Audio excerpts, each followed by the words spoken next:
지난주는 중간에 좀 방송 끊겼죠. 보니까 한 6분 정도밖에 안 된 것 같아요. 연결을 했는데 그게 제가 스위치를 안 올렸어요. 그래가지고 이 파워가 끊겨서 끊어졌어요. 아무튼 그랬고, 지난주는 제목이 성령을 주시리라는 약속, 이런 제목을 했습니다. 하나님께서 보혜사 성령을 보내주시겠다고, 예수님이 이제 마지막 사역 끝나고 올라가시면서 하나님의 그 약속을 전해주셨죠.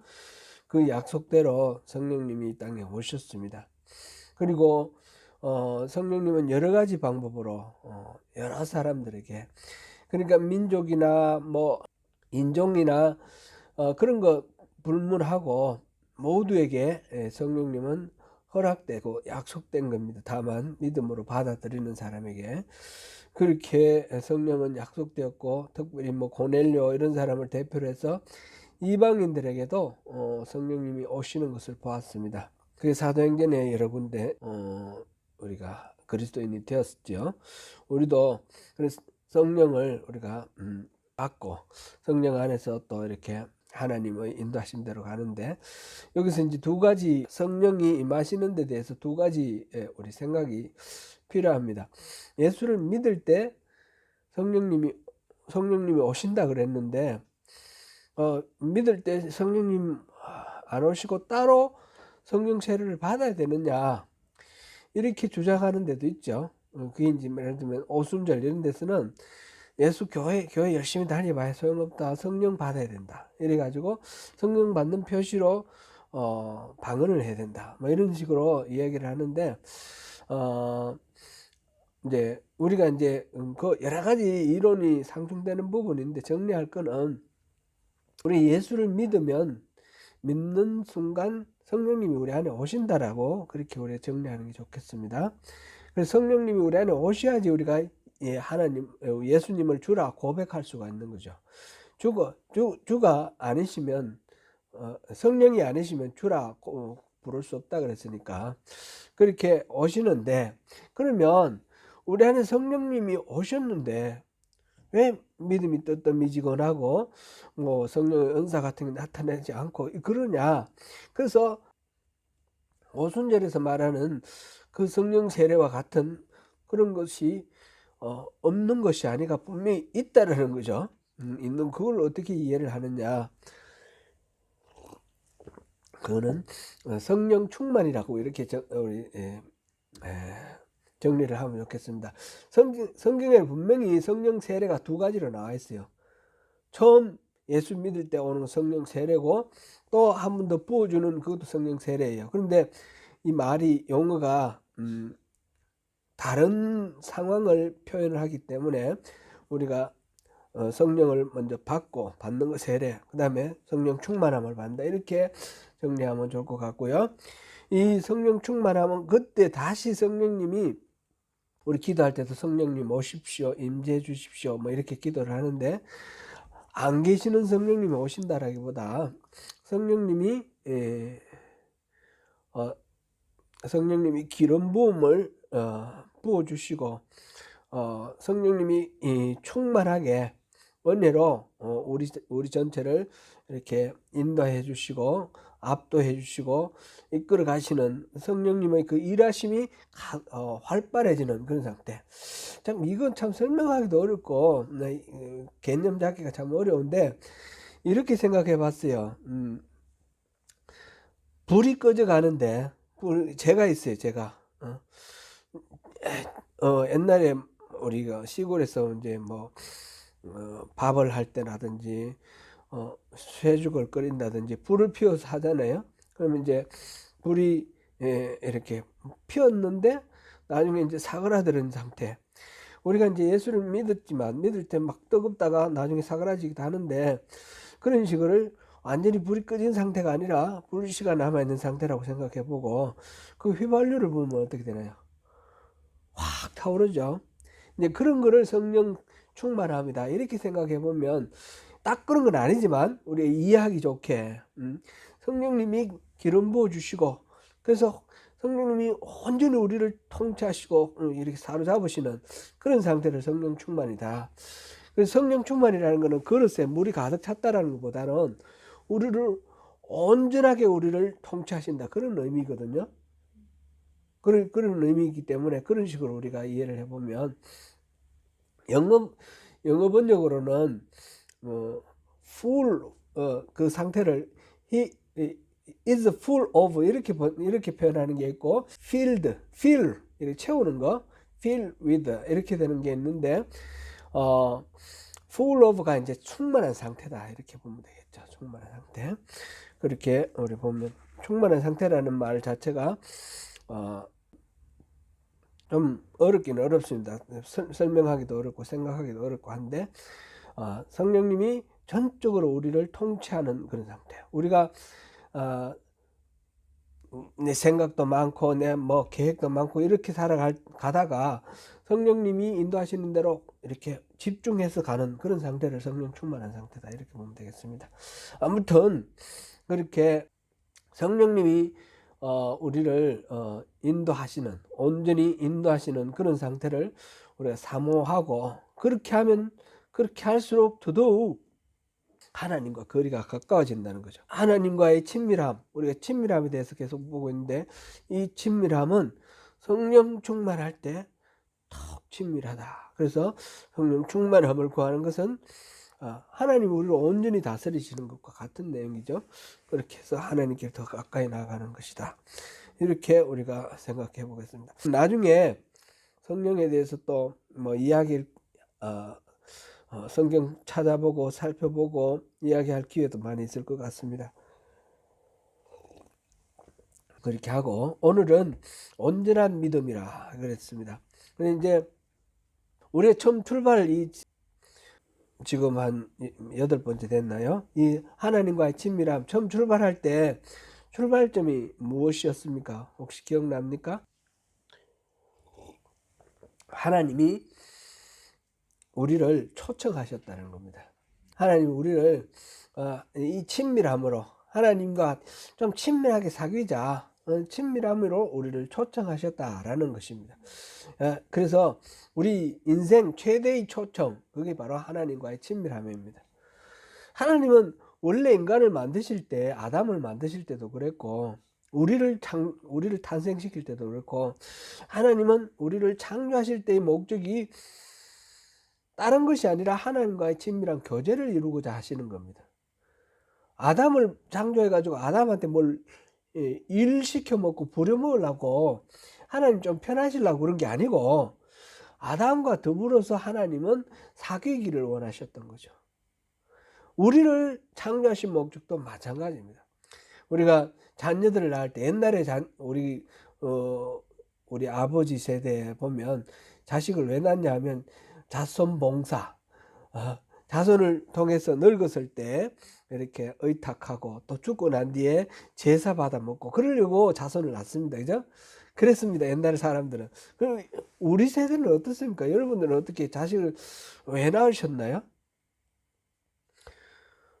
저는 생각해 보면 얘들한테 뭘 바래서 낳는 것이 아니고 내 사랑을 쏟아주고 싶은 거예요.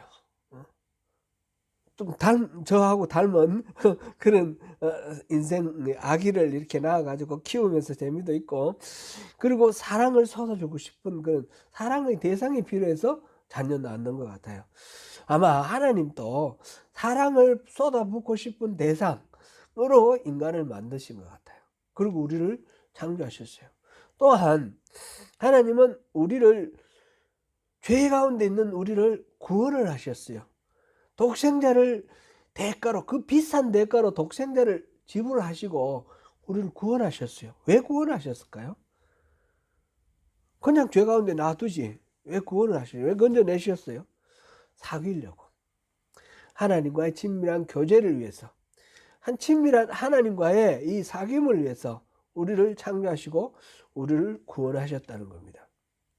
그러니까 우리의 존재의 의미는 하나님과의 친밀한 사귐에 다 이렇게 집중되어 있는 것입니다. 그 친밀한 사귐 가운데 우리가 지난 주일에도 우리가 그 말씀 나눴는데 하나님하고 친밀하게 사귀다 보면 하나님 속을 알게 되는 거죠. 하나님 소원이 뭔지를 알게 돼요.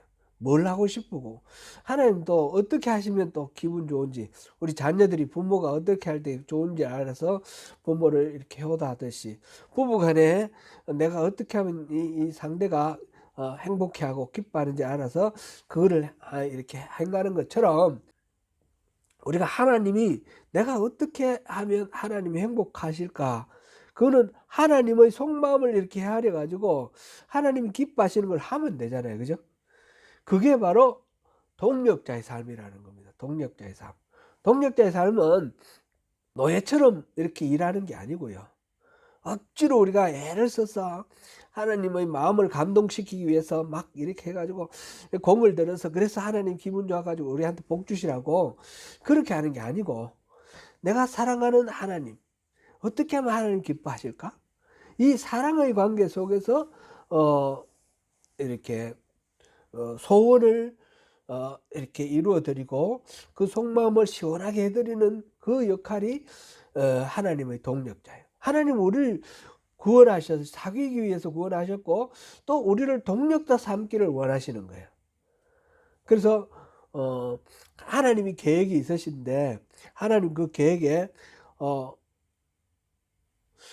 제가 어릴 때 이렇게 우리 자녀들 어릴 때 생각해 보면 밭에 이제 채전밭을 조그만 거 이제 하는데 찬샘이가 와서 거둔다 그러면 실제로 찬샘이 도움이 안 돼요. 별로 걸기적거리지.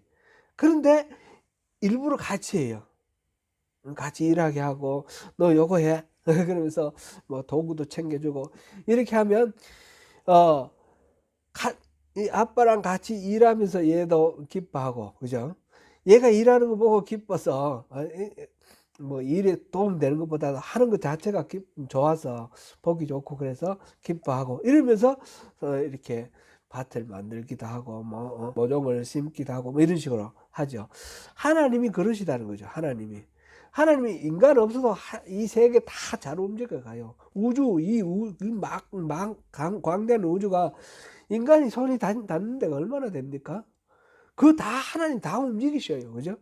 이 지구도 그렇고 이 사회도 하나님이 다 알아서 하시면 다 하셔요. 그런데 하나님은 우리를 부르셔가지고 하나님 하신 일에 참여시키고 우리가 그 하는 거를 하나님이 기뻐하시는 거예요. 그게 이제 하나님이 우리를 동력자 삼으시는 거고, 그 하나님의 마음을 알고 그 자리에 순종하며 나가는 것이 동력자의 삶이라는 거죠. 그게 우리 신앙의 궁극적인 목적이고 핵심이라는 겁니다. 그래서 신앙은 하나님과 친밀한 교제를 이루는 것, 하나님 창조하셨고 구원하신 목적이니까 그것, 그리고 하나님 속마음을 알게 되니까 친밀한 교제 가운데 하나님의 그 일에 우리가 동참해서 그 일의 동력자로 살아가는 삶, 이게 신앙입니다. 신앙이다 이렇게 말할 수 있겠습니다. 그래서 하나님과의 이 믿음, 친밀감 이게 그러니까 신앙생활에서 항상 우리가 최우선으로 두어야 되는 그런 것입니다. 그래서 이 하나님 그런 자리에 우리를 초대해 주셨으니까 우리 인생 최고의 초청이 바로 친밀함으로 초대하는 것, 그것이다. 이렇게 우리가 처음 출발을 했고요. 이제 오늘 이 친밀함의 마무리로 이런 모든 일은 결국은 하나님에 대한 믿음으로 이 친밀함이 온전해진다라는 겁니다. 친밀함이 이루어진다. 그거를 이제 오늘 우리가 살펴보고 말씀 시리즈를 이렇게 마무리를 하려고 합니다. 하나님과의 친밀함을 위한 믿음을 살펴보는데 기본적으로 이렇게 말할 수 있습니다. 하나님과의 친밀함은 믿음에 비례한다. 우리가 많이 하나님에 대한 믿음이 깊고 굳으면 굳을수록 더욱 친밀하다. 하나님에 대한 믿음이 옅고 얕으면 얕을수록 그 친밀함은 적다. 그건 당연하겠죠. 인간과의 관계 속에서도 그런 거니까. 이것을 위해서 우리가 이해하기 위해서 요한일서 한번 찾아보겠습니다. 요한일서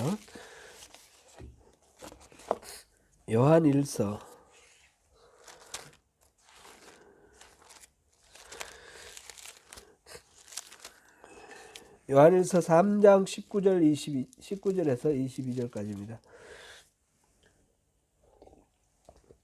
3장 19절에서 22절까지 같이 한번 읽어봅니다. 이로써 우리가 진리에 속한 줄을 알고 또 우리 마음을 주 앞에 굳세게 하리니 이는 우리 마음이 혹 우리를 책망할 일이 있어도 하나님은 우리 마음보다 크시고 모든 것을 아시기 때문이라. 사랑하는 자들아, 만일 우리 마음이 우리를 책망할 것이 없으면 하나님 앞에서 담대함을 얻고 무엇이든지 구하는 바를 그에게서 받나니 이는 우리가 그의 계명을 지키고 그 앞에서 기뻐하시는 것을 행함이라. 아멘. 우리 마음에 책망할 것이 없으면 하나님 앞에서 담대함을 얻는다 그랬습니다.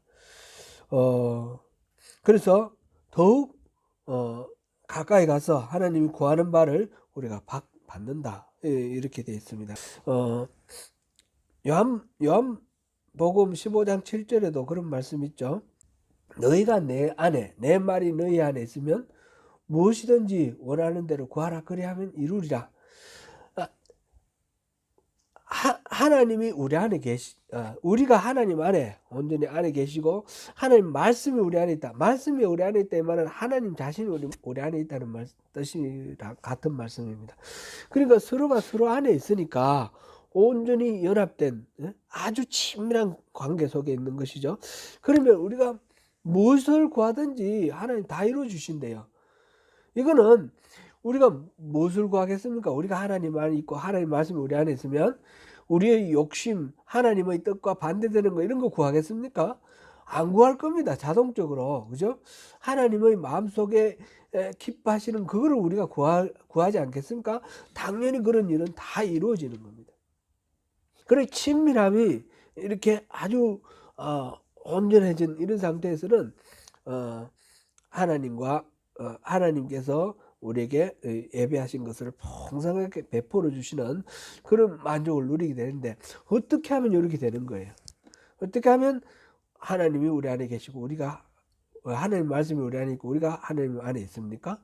말하자면 이게 바로 믿음이죠. 믿음. 하나님에 대한 신뢰, 믿음 이것이 깊은 관계죠. 믿음에 대해서는 성경에 여러 가지로 나와 있어요. 믿음에 대해서도 다음에 또 같이 또 더 자세히 알아보겠습니다. 믿음은 우리 모든 것들을 하나님께서 인도하시는 대로 순종하며 나가는 것입니다.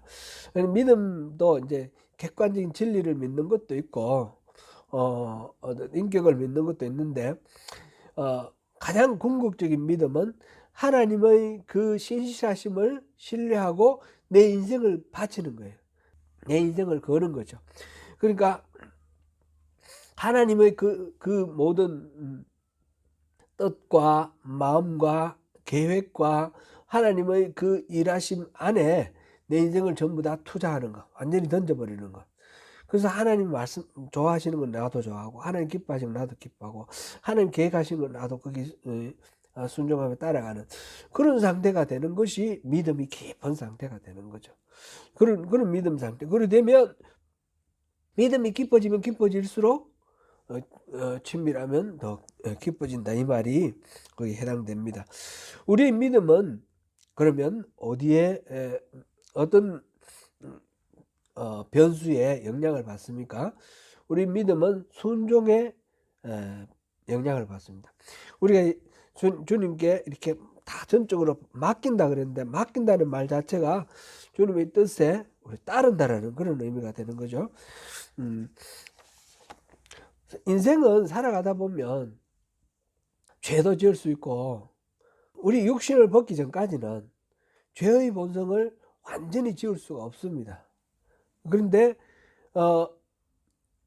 죄의 본성이 있어서 죄를 짓는 것 자체가 결정적인 문제가 되는 경우는 아닙니다. 문제가 되지는 않습니다. 근데 그 죄가 있음에도 불구하고 또 용서받을 수도 있고 죄가 있는 것 때문에 또 멸망당할 수도 있습니다. 그 문제는 그게 무슨 상관이 어떤 의미가 있느냐? 결국은 우리의 중심을 어디에 두느냐? 다윗과 사울이 가장 대표적인 그런 비교 사례가 되지 않습니까? 다윗이 죄를 지었어요. 죄를 지었는데 그 죄는 끔찍한 죄입니다. 그죠?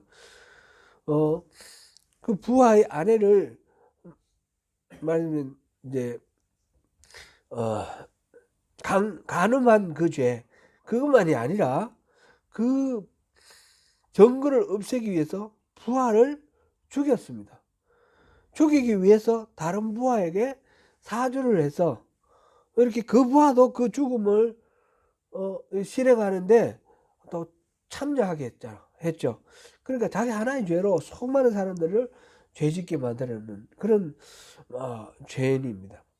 그런데 다윗은 하나님으로부터 용서를 받아요. 다윗에 비하면 그 죄는 훨씬 가벼운 사울은 버림받아요. 사울은 무슨 죄를 지었습니까? 아멜렉을 다 진멸하라 그러는데 진멸 안 하고 남겨놨습니다. 남겨놓고 살찐 소 뭐 이런 거 남겨놓고 그래놓고는 다 하나님 말씀 순종했다 이렇게 말을 했습니다. 그죠? 죄를 따지면 사울은 그다지 큰 죄는 아닐 것 같은데 사울은 버림받았습니다. 그거는 왜 그렇습니까? 사울은 그런 죄를 짓고도 하나님 앞에 회개하지 않았고 이 사무엘이 그거를 질책을 하고 하나님의 뜻을 전하면서 당신은 버림받았습니다. 그랬을 때 사울이 취한 태도가 제발 저 백성들 앞에서 제사 지내달라고 그러는 거예요.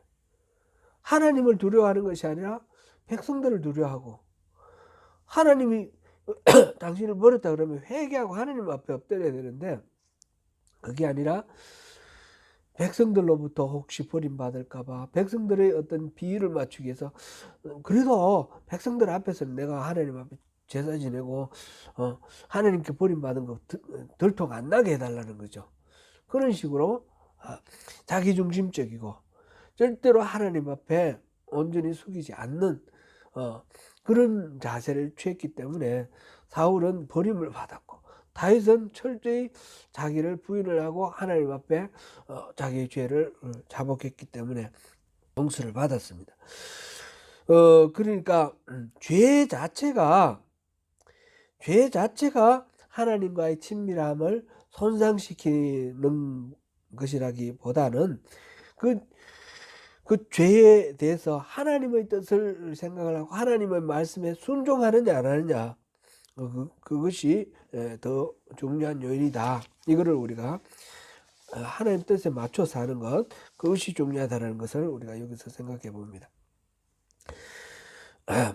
제가 이제 최근에 이제 60이 넘어가면서 조금 쓸데없는 염려 이런 게 좀 있거든요. 이건 이제 극복해야 되는 부분인데 뭐냐면 치매가 걸리면 어떡하나. 하나님이 내 치매 걸리기 전에 불러가시면 좋겠다. 뭐 그런 식이에요. 그런 식.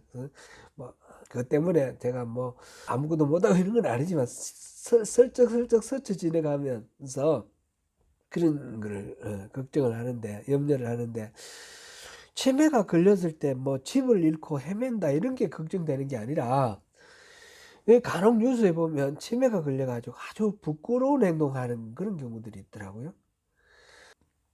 우리 한국 교회에서 막 존경하는 한경직 목사님이 은퇴를 하시고 저 남한산성 밑에 사시는데 장로들이 가면 그렇게 욕을 한대요. 제가 못 봤으니까 모르는데 치매가 걸려가지고 그렇게 욕을 한대요. 막. 그러니까 그 전에 사회 가실 때 마음에 맺힌 게 또 이렇게 꾹 눌러놨던 게 숨어 있다가 나오는 거 그런 거인지도 모르겠어요. 그래서 장로님들께 욕을 한다 이런 소리 들으면서 야 그러면 안 되겠는데 그랬고요. 간혹 가다가 뭐 이렇게 뭐 제주도 전에 뉴스 들으니까 어떤 버스를 타고 가다가 성추행을 했는데 70대 노인이 성추행을 했대요. 그래가지고 이 사람 이제 그 자리에 현장에서 체포되어 갔는데 치매가 걸린 거예요. 치매가 걸려서 그런 행동을 했는데 자기 스스로 절제를 못한 거죠. 혹시 치매가 걸려가지고 부끄러운 행동을 하면 어떡하나. 치매가 안 걸렸으면 좋겠고 걸리더라도 참 곱게 그렇게 알았으면 좋겠다. 그렇게 생각하면서 또 가만히 생각하니까 그게 다 자기 속에 있던 죄가 나오는 거잖아요. 그죠? 억눌려 있던 죄가. 그러니까 치매 걸리기 전에 이 죄를 잘 해결하고 내 안에 거룩함으로 채워야 되겠다. 좀 거룩해지면 그런 부끄러움은 덜 나오지, 치매가 걸려도 덜 나오지 않겠느냐, 그런 생각이 좀 듭니다. 근데 그게 마음대로 되는 건 아닐 텐데 많이 요즘은 좀 신경을 좀 써야 되겠다, 이런 생각도 들고요. 제 수준은 제가 알거든요. 우리 성도님들께 제가 다 제 자신을 드러내지 못하는데 추악하고 막 더러운 그런 생각들, 그런 것들이 많이 있어요. 그래서 제가 제 스스로를 아니까 이게 드러나면 큰 시험거리인데, 이런 생각하면서 스스로 좀 이렇게 해야 되겠다 싶습니다. 우리 신앙생활 하면서 열심히 교회도 출석하고 11조 생활하고 성경 읽기 하고 기도하고 하는데, 그렇게 신앙생활 하면서 어떨 때 문득 나는 왜 이렇게 신앙이 깊어지지가 않는가, 믿음이 성숙되지가 않는가, 막 이런 생각이 들 때가 있는 거예요. 내 속에 있는 이 추하고 더러운 것들이 해소가 되고 좀 거룩해지고 막 그러면 좋겠는데, 막 책 같은데 뭐 보면 유명한 스님들 이야기 이런 거 유튜브도 좀 이렇게 보고 그러면 고성들은 대단한 것 같아요. 사람들이 와서 뭐라고 해도 막 이렇게 웃으면서 이런 분도 있고요. 고성들은 그렇게 인격이 막 이렇게 단련이 되는데, 목사들은 뭐 똑같은 것 같아요. 이게 목사라고 해서 이렇게 막 고매해지는 것 아니고, 제 스스로 봤을 때도 그렇고, 이거 참 이거 고민이다. 왜 나의 믿음은 커지지 않고 성숙되지 않은가? 더 커지고 성숙돼야지 하나님과 더 깊은 교제 가운데 들어갈 텐데, 하나님과의 거리도 뭐 이렇게 어느 정도 이렇게 더 가까워지지 않고 거리감 있는 것 같고, 이런 마음 때문에 때로는 좌절하기도 하고 막 그러는데 마음이 아프기도 한데, 베드로전서 3장 7절 한번 보시겠습니다. 베드로전서 3장 7절 같이 읽습니다. 베드로전서 3장 7절 시작. 남편들아, 이와 같이 지식을 따라 너희 아내와 동거하고 그를 더 연약한 그릇이요 또 생명의 은혜를 함께 이어받을 자로 알아 귀히 여기라. 이는 너희 기도가 막히지 아니하게 하려 함이라. 남편이 아내를 이렇게 배려하고 생각하는 거, 이거는 기도가 막히지 않게 하는 거하고 관계가 있는 거예요. 부부 사이에 뭐 서로 사이 안 좋을 수도 있지, 뭐 하나님이 그것까지 관계하시겠는가? 아닙니다. 부부간에 이 부부간에 막히면 하나님께 올라가는 기도가 막힌다는 겁니다. 그렇죠?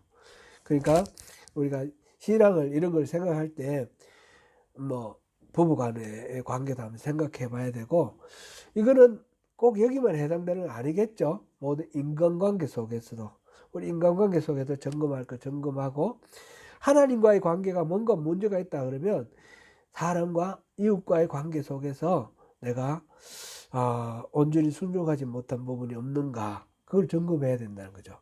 이게 영적인 그런 친밀함을 뒷받침하는 그런 중요한 요소가 된다는 것입니다. 사실 모든 것에서 다 완벽할 수는 없지만, 그래도 모든 면에서 말씀대로 사는 그런 마음이 필요한 겁니다. 뭐 이런 거는 그냥 좀 하나님이 좀 봐주지 않겠냐, 내버려 두지 않겠냐, 이런 식으로 스스로 이렇게 따로 이렇게 하나님의 타치가 미치지 않는 그런 신성구역을 만들어 놓고 그걸 자기 마음대로 이렇게 하고 이런 게 있으면 안 된다는 거죠. 그 로버트 멍거라는 사람이 쓴 그리스도 제목이 뭐죠? 갑자기 이름이 내 마음의 집인가? 혹시 보셨죠? 제가 뭘 말하려고 하는 건 아시겠죠? 예. 그 방에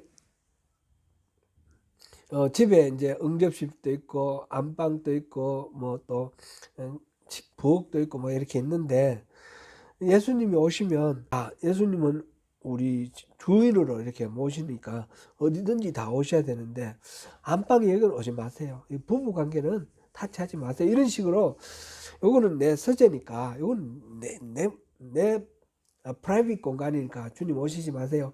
이런 공간이 있어서는 안 된다는 거죠. 우리 삶의 모든 영역에서 우리 삶의 모든 영역에 주님이 오시는 것을 기꺼이 맞아들이고 주님께 모든 것을 솔직하고 정직하게 고백할 수 있는 그런 우리 삶이 될 때에 그럴 때에 믿음이 더욱 깊어지고 더욱 친밀해진다 그런 말씀입니다. 그래서 믿음이 더해져서 하나님과 친밀한 형성을 원한다면 우리 삶 구석구석 온전히 하나님께 순종하라. 이게 또 하나가 되고 그 다음에 같은 차원에서 말과 행동이 일치하는 것 그것을 우리가 마음을 써야 될 것입니다. 시편 15편 4절 한번 읽어보겠습니다. 시편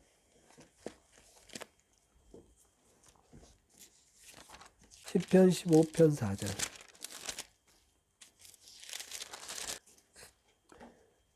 같이 읽습니다. 그의 눈은 망령된 자를 멸시하며 여호와를 두려워하는 자들을 존대하며 그의 마음에 서운한 것은 해로울지라도 변하지 아니하며 아멘. 거기까지. 주의 장막에 머무를 자가 누구냐? 거기에 대한 답인데 마음에 서운한 것은 해로울지라도 변하지 아니하며 그랬습니다. 말한 것하고 행동한 것은 일치가 돼야 된다라는 거죠. 함부로 말하고 책임지지 못하는 그런 것은 우리가 지양을 해야 되겠다. 지금 죄에 대해서 얘기했고 우리 인간의 삶 구석구석까지 온전하게 하나님께 순종하라 그랬는데 또 말과 행동이 다르지 않게 하라 그랬는데 그리스도 십자가가 있지 않습니까? 그럼 우리 잘못해도 그 잘못에 대해서 용서를 받을 수 있는 길이 있지 않습니까? 그렇죠? 우리가 완벽하게 살아야 되는 건 아닙니다. 죄를 지을 수도 있습니다. 그러나 이 십자가의 은혜를 믿고 계속해서 함부로 행동을 하고 난 뭐 회개하면 돼 이러면 되느냐 이거죠. 그러면 처음에는 죄책감이 생겨서 하나님으로부터 멀어지고요. 이게 누적되면 죄책감도 없어져요. 죄책감도 없어 뻔뻔스러워지고 하나님을 무시하고 하나님하고 상관없이 살게 된다는 거죠. 그러니까 우리가 그런 것들을 항상 생각하면서 우리가 진정으로 우리 하나님의 백성답게 하나님을 모든 삶의 기준으로 이렇게 늘 추구하면서 그렇게 하나님의 그 임재하심을 구해야 되겠습니다. 로마서 6장 16절 한번 읽어보겠습니다. 이 부분에 로마서 6장 16절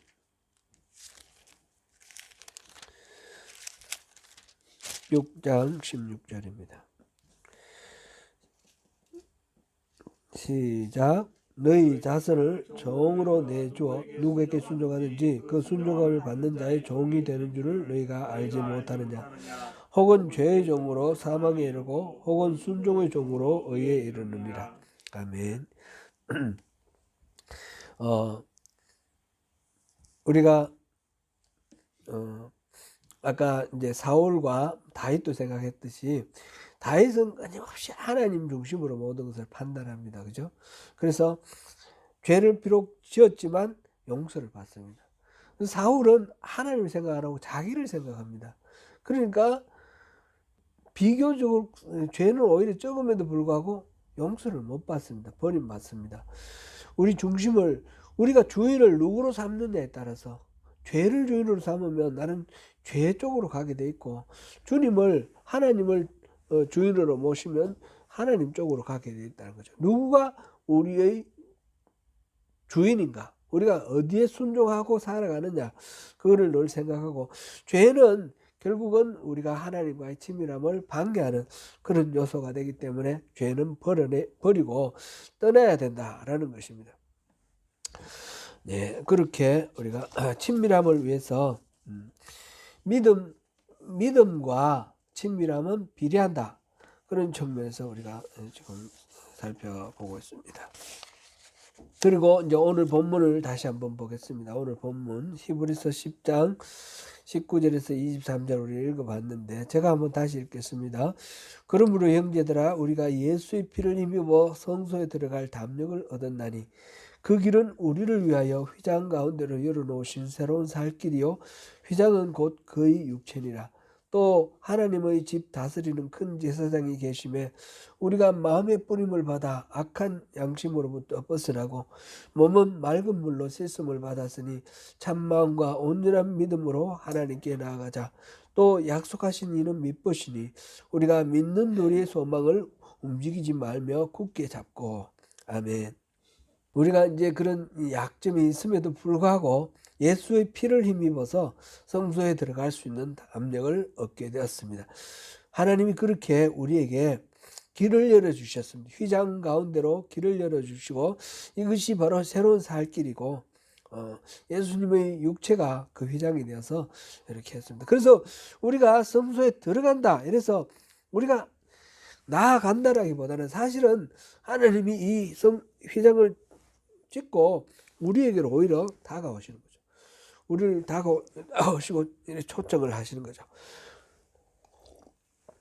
우리가 하나님을 찾으면 하나님 우리를 만나 주시고, 우리가 주께로 가까이 가면 주님이 우리에게 가까이 오시고, 우리가 하나님으로부터 멀어지면 하나님도 우리로부터 멀어진다 그랬는데, 이거는 give and take 이런 뜻이 아닙니다. 이 그림자를 이렇게 들어보면 가까이 하면 그림자가 점점 커지고 가까워지죠. 이렇게 하면 작아지죠. 이런 식으로 이치가 그렇다라는 것이지, 이 그림자가 뭘 이렇게 멀어진다. 하나님이 우리를 째째하게 우리가 가까이 하면 가까이 해주시고 멀리 하면 멀리 하신다. 이런 편협함, 째째함 이런 얘기가 아니고, 하나님은 항상 가까이 계셔요. 항상 가까이 계시는데 우리가 하나님을 가까이 모시면 가까이 계시는 하나님을 발견하게 되고, 우리가 외면하면 그 하나님을 놓치게 된다는 거죠. 예를 들어서 이 십자가를 하나님이라고 한번 생각해 보세요. 제가 이렇게 덩지고 있으면 하나님 볼 수가 없어요. 그러나 제가 딱 향하면 바로 가까이 눈앞에 와 있지 않습니까? 그런 식으로. 그래서 우리가 하나님과 가까워질 수 있도록 그렇게 되어 있는데, 거기에 하나님의 집 다스리는 큰 제사장, 스스로 휘장을 열어주신 그 예수님께서 하나님과 이렇게 우리를 만나게 해줬는데, 그 사이에서 우리가 하나님께로 나아갈 수 있는 우리의 것은 뭡니까? 우리의 것은 참마음과 온전한 믿음이라, 이런 거죠. 참마음과 온전한 믿음. 오늘 우리가 이 부분을 확실하게 이 부분만 우리가 기억하고 넘어가면 되겠습니다. 우리의 온전한 확신, 그것으로 하나님께로 우리가 나아갈 수 있습니다.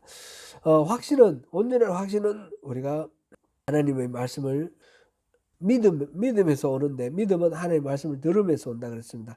말씀에 대한 확신을 가지면 가질수록 우리는 더욱 하나님께 순종하게 됩니다. 순종이 깊으면 깊을수록 하나님과의 친밀감도 깊어지고,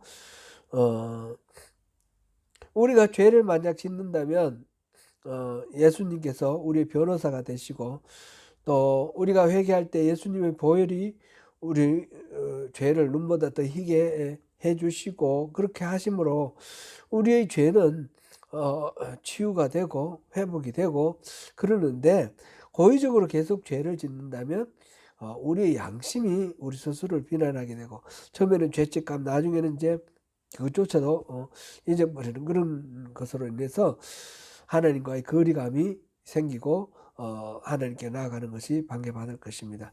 그러므로 우리가 그런 쪽이 아니라 믿는 도리의 소망을 굳게 잡자 그랬습니다. 여기서 믿는 23절에 또 약속하신 이는 믿으시니 우리가 믿는 도리의 소망을 굳게 잡자. 여기서 소망이라는 것은 장래에 이루어지기를 바라는 어떤 희망 이런 의미는 그런 의미가 아닙니다. 성경에서 소망은 약속이 반드시 이루어질 거라는 것을 확신하면서 기대하는 것 그것입니다. 창세기 15장 1절부터 4절까지 제가 읽어드리겠습니다. 이후에 여호와의 말씀이 환상 중에 아브라함에게 임하여 이르시되 아브라함이 두려워하지 말라. 나는 내 방패요 너희 지극히 큰 상급이니라. 아브라함이 이르되 주 여호와여 무엇을 내게 주시려 하나이까? 나는 자식이 없사오니 나의 상속자는 이 다메섹 사람 엘리에셀이니이다. 아브라함이 또 이르되 주께서 내게 씨를 주지 아니하셨으니 내 집에서 길린 자가 내 상속자가 될 것이니이다. 여호와의 말씀이 그에게 임하여 이르시되 그 사람이 내 상속자가 아니라 내 몸에서 날 자가 내 상속자가 되리라 하시고 아브라함이 하나님께서 하늘을 쳐다보라 저 무별을 보라 그리고 저 무별과 같이 내 자손이 창성하게 하겠다 하셨습니다.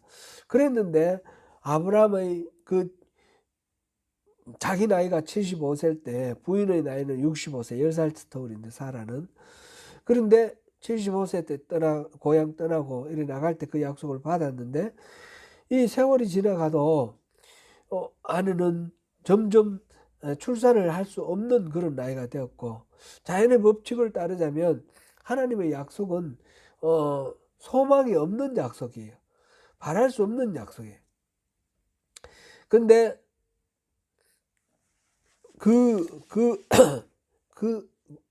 그래서 이제 지금 여기서 말하는 이야기는 다메섹 엘리에셀 자기 집에 데리고 있는 저 종을 양자로 삼아서 그러면 내가 대를 잇겠습니다. 그랬더니 아니라고 씨를 준다고 그러죠.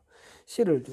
그래서 이스마엘도 낳고 나중에 이삭을 낳고 그랬는데 이 과정을 통해서 아브라함이 뭘 붙들었느냐 그걸 로마서 4장 18절에는 이렇게 말했어요.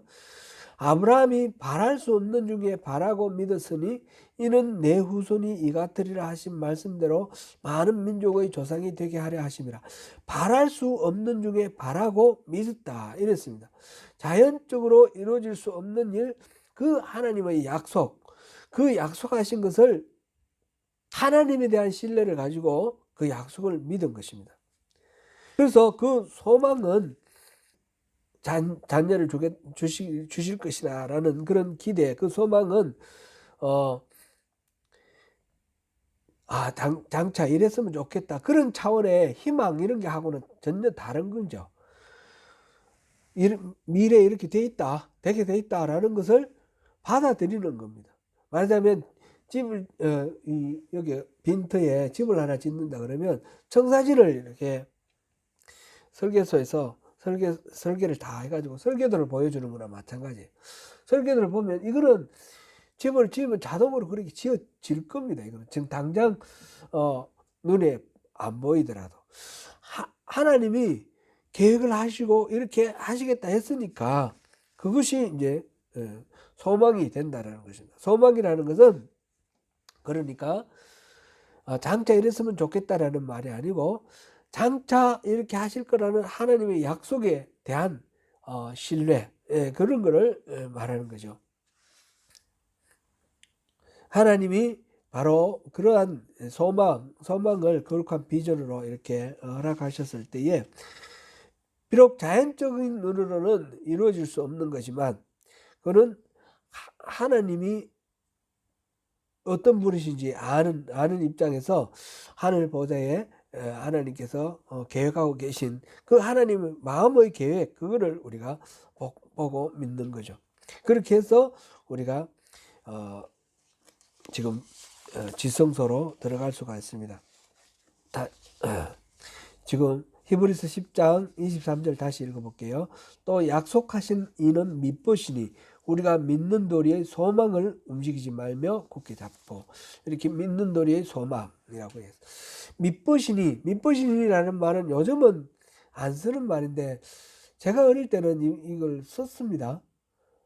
우리 초등학교 교가에 미쁘고 슬기롭게 뭐 이렇게 어서 나가자 뭐 이런 식으로 나왔는데, 미쁘고라는 말, 믿음이 있다, 믿음직스럽다, 그런 의미로 미쁘다라는 말을 썼거든요. 여기서 하나님이 미쁘다라는 거죠. 하나님은 faithful, 약속은 반드시 지키시는 분이다. 그럼 하나님이 약속하시는 이는, 이 바로 하나님을 가리키는 표현이죠. 약속하신 이는 믿으시니, 그분은 반드시 약속한 것은 이루시는 분이기 때문에 우리가 믿는 도리의 소망을 움직이지 말자. 그 소망은 장래 희망이 아니라 믿으신 하나님이 주신 설계도다, 설계도. 그것을 꼭 잡고 우리가 지성소 안으로 들어가서 하나님과 친밀한 관계를 가질 수 있다. 하나님 그렇게 우리에게 지성소에서 만나주겠다고 약속을 하신 겁니다. 그 친밀함을 약속하시고 우리를 초청하셨습니다. 이것을 믿고 우리가 가자라는 겁니다. 하나님이 초청하신 친밀함의 그 자리, 하나님은 이것을 믿는 자를 찾고 계십니다. 하나님은 우리가 곤란하거나 어려움이거나 이런 것, 또 뭐가 필요하다거나 그런 것 때문에 응답하시는 분이 아니고, 우리가 믿음으로 신뢰할 때 그 믿음을 보시고 응답하시는 분이십니다. 믿음으로 은혜의 보좌 앞으로 담대히 나가서 하나님의 임재 안에서 우리가 자유와 기쁨, 평강과 풍성함을 다 누리시는 저와 여러분이 되시기를 축원합니다.